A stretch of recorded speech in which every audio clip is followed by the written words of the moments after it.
એક નંબર ભીંડો અને આમ એક નંબર ગુવાર હો દોસ્તો.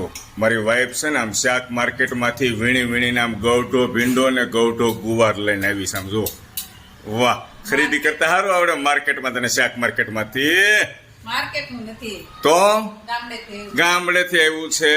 પડ્યું ગૌઠું થઈ ગયું છે. આજે જ આવ્યું છે. આજે આવ્યું છે. ઓ સરસ મજાના રીંગણ છે દોસ્તો, ભરેલ રીંગણ. સબ્જી ખાવાની મજા આવશે. અને આજે આ પીડ્યા છે રીંગણ મારી સામે આવ્યા છે.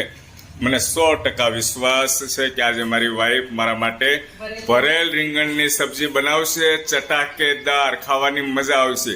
વાત સાચી ને મારી? વાહ ભાઈ વાહ, ખૂબ સરસ. અને હલો, ઘણા ખરા મિત્રો એમ કહેતા હોય કે 1 ચમચી કરતા વધારે તેલ ન ખાવું જોઈએ. તમારું શું કેવું છે? આપણે કદાચ 1 ચમચી કરતા વધારે થઈ જાય છે કે નથી થઈ જતું? ક્યારેક થાય એમ, રોજ ન. ક્યારેક થઈ જાય. હમણાં